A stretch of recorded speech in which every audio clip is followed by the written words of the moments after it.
안녕하십니까. 방금 소개받은 미래부의 기술정책과장 맡고 있는 김광수 과장입니다. 좀 전에 사회자께서 말씀해 주신 대로 제가 대신 발표 드리게 된 거 양해를 부탁을 드리고요.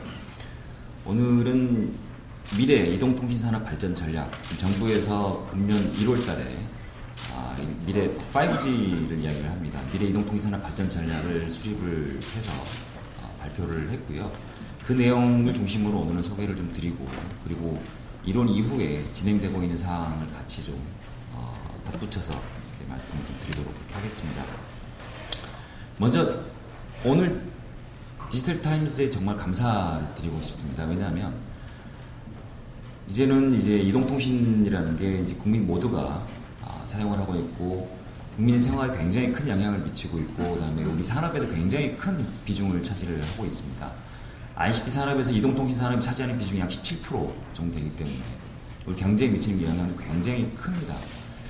뭐 이런 상황에서 이제 5G 시대가 이제 조만간 5년, 6년 안에 도래한다면 이거는 이제 국민 모두한테 미치는 영향이 굉장히 클 거고, 또한 우리 산업에 미치는 영향도 굉장히 큽니다.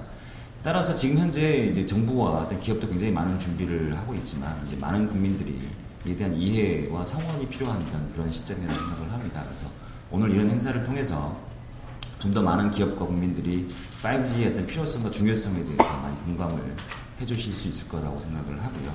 이런 의미에서 감사의 말씀을 드리고 시작을 하겠습니다. 제가 말씀드릴 건 오늘 추진 배경이나 그다음에 현재 어떤 5G에 대한 어떤 주요국 또는 기술에 대한 현황과 동향, 그다음에 저희가 생각하고 정부에 생각하고 있는 이런 추진 전략, 마지막으로 좀 더 구체적으로 설명을 드리도록 하겠습니다. 뭐 여러 번 들으신 이야기실 것 같습니다. 세계 최고 수준의 ICT 인프라. 그래서 뭐 LTE 같은 경우에 한국에 지금 41%가 지금 이미 보급이 되어 있는데 반해서 미국에 지금 현재 약 15% 정도밖에 보급이 안 된 상황입니다. 일본과 비교해서도 인터넷 속도 굉장히 빠르고요. 그다음에 그 ITU에서도 매년 발표하는 ICT 개발 지수도 한국이 계속적으로 1위를 하고 있습니다.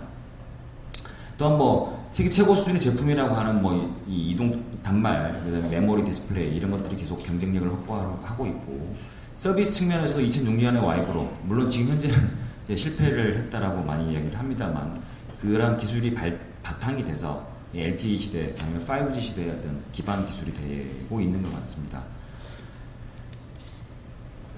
이런 어떤 ICT 산업에서도 이동통신은 가장 핵심적인 어떤 수단이라고 볼 수가 있겠습니다. 제가 잠깐 말씀드린 대로 이동통신 산업은 산업 연관과 굉장히 큰 어떤 주력 산업입니다. ICT 생산의 약 17%를 차지를 하고 있고요. 그 다음에 현재도 그렇습니다만 앞으로는 이제 컨텐츠라든지 어떤 디바이스, 다른 디바이스, 그 다음에 플랫폼과 연계해서 어떤 산업 전반의 어떤 용광로 역할이 되지 않을까, 그런 역할이 더 커지지 않을까 하고 기대를 하고 있습니다. 이 따라서 전 세계 모든 국가가 어떤 5G의 어떤 주도권을 확보하기 위한 경쟁을 지금 벌이고 있고요. 우리나라 입장에서도 이 5G를 국가의 어떤 새로운 성장 동력으로 창출하기 위한 그런 노력을 많이 기울이고 있습니다. 이 앞전 발표에서도 잠깐 소개가 됐습니다만은 매 10년 단위로 이동통신은 새로운 어떤 세대로 발전을 하고 있고요. 저희가 생각하고 하기에 5G 시대의 어떤 새로운 도전이 뭐가 될까라고 생각을 해보면, 일단 많은 분들이 공감하고 있는 게 빠른 전송 속도, 그 다음에 지금 이제 최근에 웨어러블 디바이스들이 많이 나오고 있습니다. 손목에 차는 어떤 보조기기 이런 것들이 많이 나오고 있는데, 단순하게 그 정도가 아니고 이제는 뭐 맞춤형 광고라든지 여러 가지 어떤 새로운 서비스 나오려면 내 몸에 있는 기기뿐만 아니고 나를 둘러싸고 있는 많은 어떤 센서나 기기들과도 이동통신 단말이 연결이 될 거라고 생각을 합니다. 수많은 디바이스와 어떻게 연결을 할 거냐. 지금 현재도 어떤 많은 분들이 어떤 이 배터리 문제를 많이 지적을 하고 있습니다만, 어떻게 하면 좀 더 다양한 서비스들을 오랜 시간 동안 제공하기 위해서 에너지 효율을 높일 것이냐.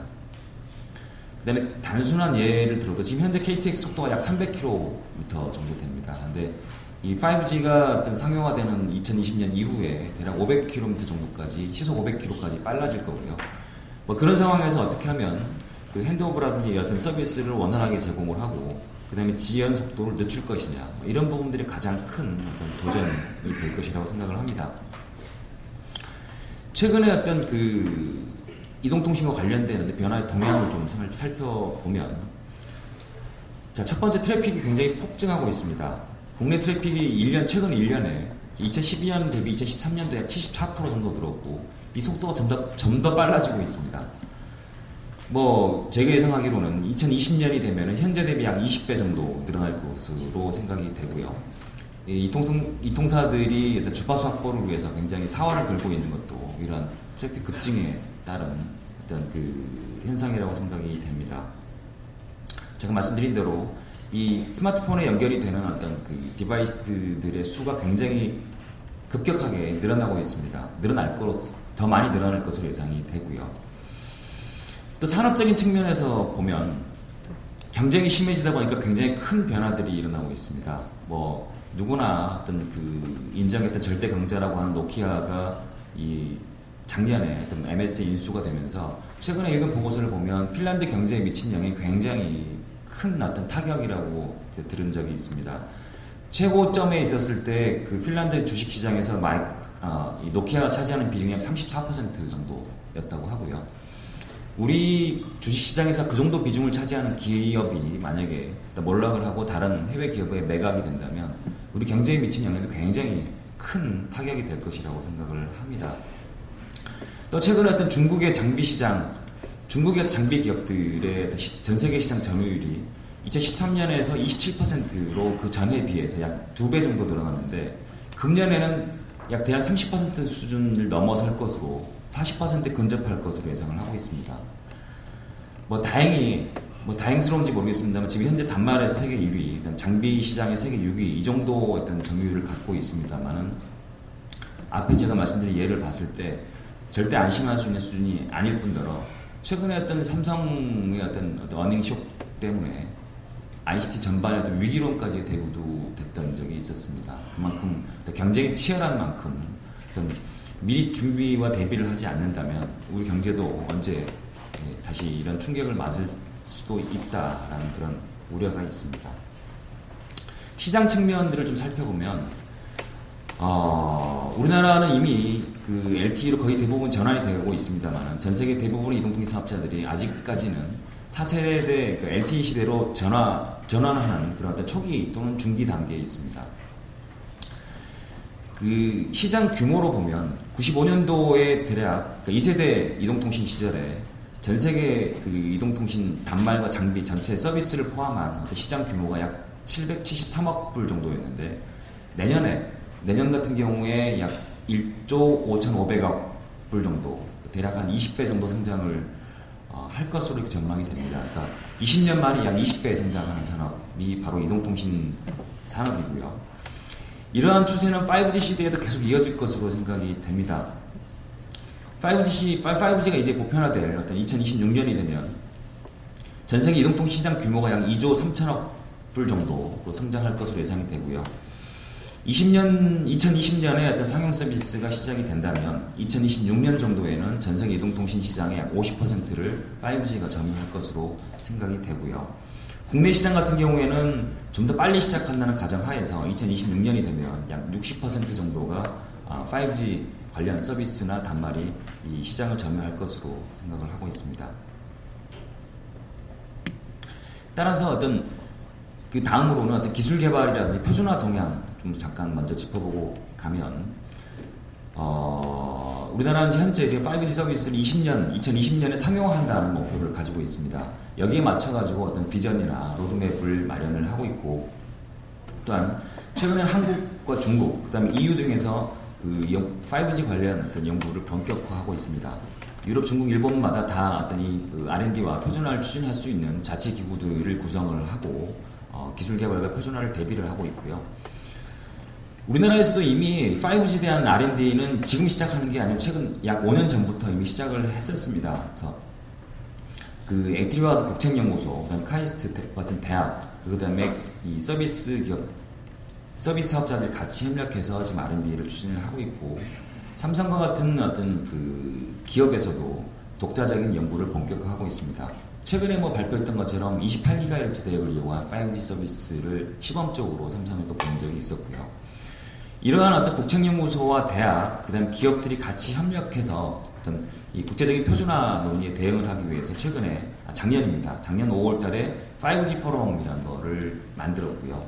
이게 국내에서 어떤 정부와 어떤 민간 간의 어떤 협력의 대표적인 창구로서 역할을 하고 있습니다. 지금부터 정부의 그러면은 그 5G 추진 전략에 대해서 간단하게 소개를 드릴 텐데요. 이 전략을 세우기 전에 저희가 생각했던 당면 과제라고 했던 부분들이 약 4가지가 있었습니다.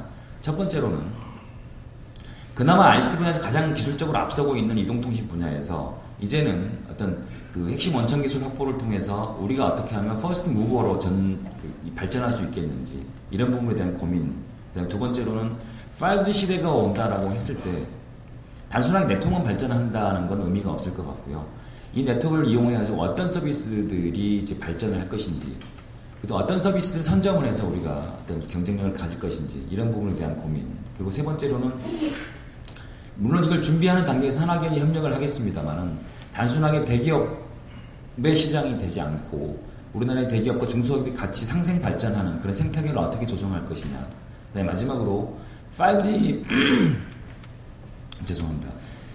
5G 시대를 우리만 준비하고 있지는 않고 전 세계가 다 같이 경쟁을 하고 있습니다만 혼자 할 수 있는 일이 아니기 때문에 일단 우리가 주요 국가가 어떻게 전략적으로 협력을 해서 우리의 이익을 극대화할 것인가 이런 고민들을 가지고 전략을 마련을 했습니다.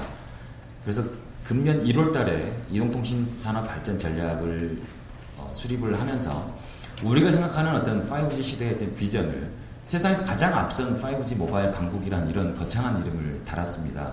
이런 어떤 이 자신감을 갖게 된 배경은 3G 시대에 일단 우리도 어느 정도 어떤 그 표준화 논의에 적극적으로 참여를 했고 우리 지분을 가져갈 수가 있었고요. 4G 시대에서는 이제는 우리가 경쟁하는 시대가 됐었습니다. 이제는 그동안의 어떤 그 축적된 기술력과 어떤 경험을 바탕으로 해서 5G 시대에서는 우리가 이제는 가장 앞선 국가로 도약할 수 있지 않을까라는 기대로 이러한 비전을 준비를 했고요. 크게 어떤 시장과 표준, 기술, 생태계 이 4개 분야의 어떤 세부적인 추진 전략을 마련을 했습니다. 그럼 저희가 생각하는, 정부에 생각하는 어떤 5G의 어떤 그 개념과 범위를 말씀드리면 이 5G 시대의 어떤 주요한 가장 큰 기술 목표를 4가지로 잡았습니다. 그래서 첫 번째로는 전송 속도 측면에서는 지금 현재 LTEA에서 대략 평균적으로 100Mbps 정도라고 한다면 5G 시대에서는 최대 100Gbps로 지금 현재보다 약 1000배 빠른 전송 속도를 구현한다는 걸 목표로 삼고 있고요.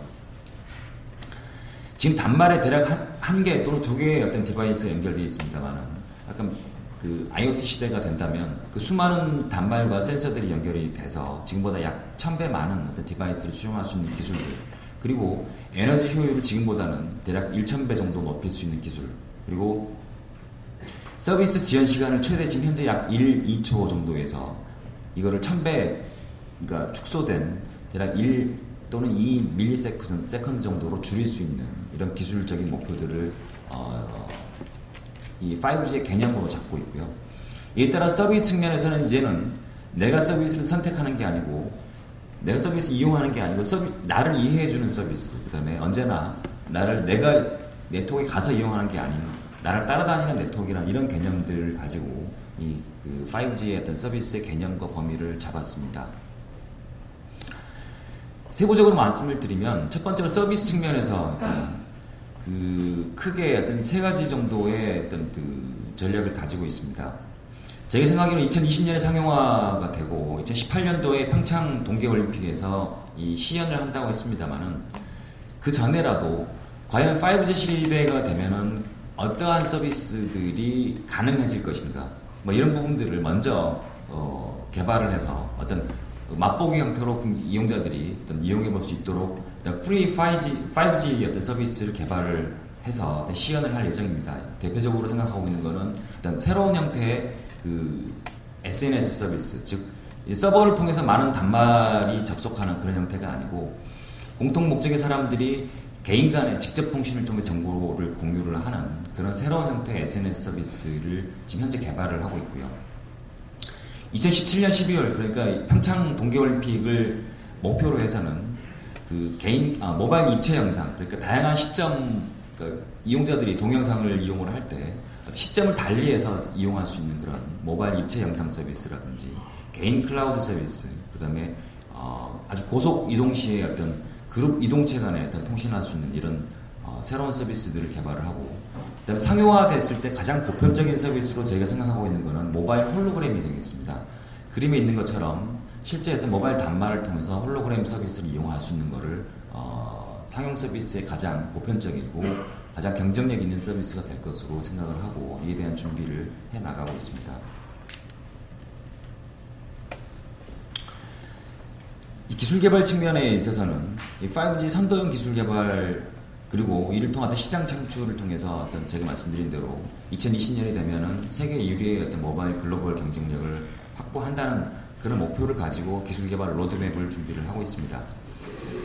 가장 중점을 두고 있는 기술 선도형 R&D, 그 다음에 처음부터 어떤 글로벌 시장을 지향하는 그런 R&D, 그 다음에 이게 어떤 그 서비스 기업과 대기업의 어떤 시장으로만 이어지지 않도록 국내의 어떤 중소 중견 기업들이 핵심 부품을 통해서 어떤 경쟁력을 가질 수 있도록 하기 위한 R&D, 이런 세 가지 관점에서 추진을 하고 있고요. 첫 번째 기술 선도형 R&D라는 측면에서 보면은 2020년까지 지금 장기 로드맵을 지금 설계를 완료를 했습니다. 그래서 저희가 목표하고 있는 거는 창의적인 도전적인 5G 원천 기술을 개발을 해서 가장 최종적인 목표는 우리가 이 5G 이동통신에서 어떻게 하면은 표준 특허를 가장 많이 확보를 할 수 있겠느냐, 이거를 목표로 하고 있고요. 단순하게 이게 어떤 우리나라 혼자서 모든 걸 차지할 수가 없기 때문에 어떤 중국이라든지 EU라든지 주요 어떤 국제 민관 협의체와 어떤 기술 교류회를 계속적으로 개최를 해 나갈 예정입니다. 글로벌 시장을 지향하는 R&D가 되기 위해서 일단 중요한 거는 일단 우리가 개발한 기술이 이게 실제로 전 세계에 이게 가능하다라는 것을 보여주고, 그다음에 이게 그 전 세계에서 관심을 가질 수 있도록 하기 위해서 아까 제가 말씀드린 대로 2018년 평창올림픽에서 어떤 5G 기술을 세계 최초로 시연을 할 예정입니다. 이 시범 서비스를 제공할 예정이고, 이거는 단순하게 지금 생각으로는 우리 국내 기술로만 이걸 구현하겠다는 건 아니고요. 관심 있는 다른 어떤 그 경쟁 국가의 경쟁 기업들도 우리의 평창올림픽에서 어떤 시범 서비스에 동참을 해서 그 기술들이 같이 그 구현될 수 있도록 이렇게 개방을 할 예정입니다. 이 부분에 대해서는 굉장히 많은 어떤 글로벌 기업들도 관심을 많이 가지고 있고요. 그럼으로써 어떤 우리 기술을 중심으로 해서 여러 개 기업들이 같이 협력하는 그런 모델로 발전시켜 나갈 예정입니다. 제가 말씀드린 대로 5G 핵심 부품에 대한 관심도 당연히 기울이고 있고요. 이 관련된 통신칩 개발을 위해서 우수 중소 중견 기업이 주도하는 그런 중장기 연구개발 사업들을 함께 준비를 하고 있습니다. 특히 이제 대기업이 많이 참여를 하는 그런 모뎀이나 RF칩뿐만 아니고도 여러 가지 이 5G 시대의 어떤 단말에 들어가는 여러 가지 요소 부품들, 소재들 이런 부분에 대한 어떤 기술 개발도 중점적으로 지원을 해 나갈 계획입니다. 참고로 지금 정부의 그 R&D 사업을 잠깐 소개를 드리면 크게 두 개의 어떤 프로젝트로 나뉘어져 있습니다. 5G 시대의 어떤 원천 기술 확보를 위한 그런 그 연구개발 사업을 대략 연 한 300억 정도 규모로 지금 진행을 하고 있고요. 주요 연구기관은 애트리, 카이스트, SKT, 이노, 와이어리스, 서울대 등 산학연 기업 출연연구소, 대학들이 다 함께 참여를 해서 R&D 사업을 지금 현재 진행을 하고 있고요. 이런 5G 시대에 어떤 올라갈 수 있는 다양한 미래 서비스들을 발굴하기 위해서 기가코리아 사업이라는 걸 또 별도로 추진하고 있습니다. 내년도 2015년도에는 약 400억 정도 규모로 이 사업을 추진을 할 예정이고요. 여기에는 마찬가지로 산학연이 같이 참여합니다만은 앞에 나와 있던 이 5G 원천 기술 개발 사업하고는 어떤 차이가 있냐면, 이 부분은 이제 그 5G 네트워크에서 올라갈 수 있는 어떤 그 서비스들, 그다음에 컨텐츠들, 그다음에 이런 것들을 운영할 어떤 그 서비스 플랫폼들, 이런 부분들의 개발에 주로 집중을 하고 있습니다.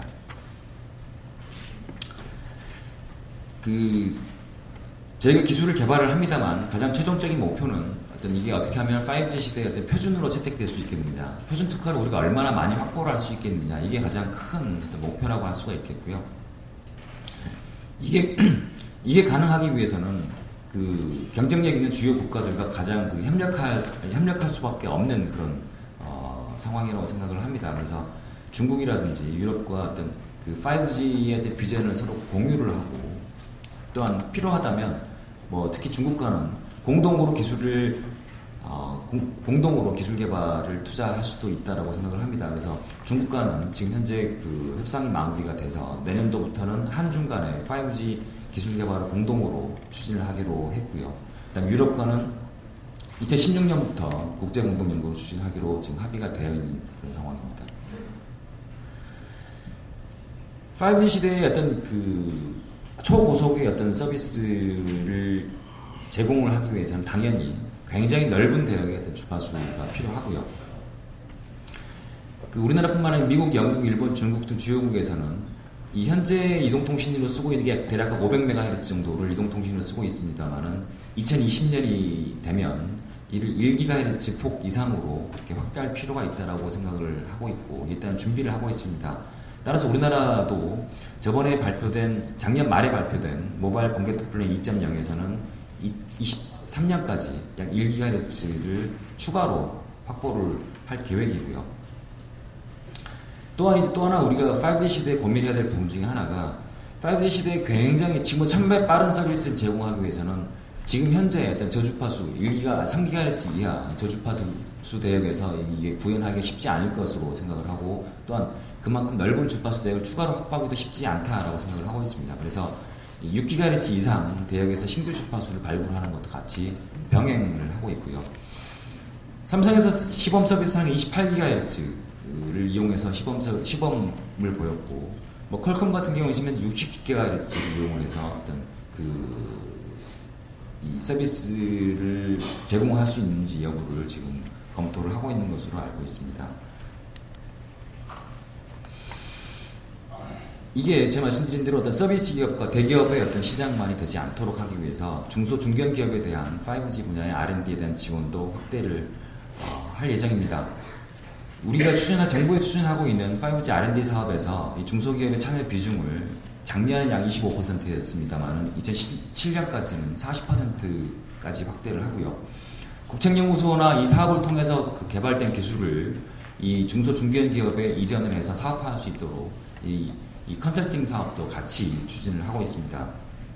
또한 다양한 어떤 그 수요자와 이해관계자의 어떤 목소리를 이 R&D 사업과 이 표준화에 적극적으로 반영하기 위해서 5G 전략추진위원회를 구성을 해서 운영을 하고 있고요. 이를 통해서 어떤 민관의 어떤 역량을 집중하고 있습니다.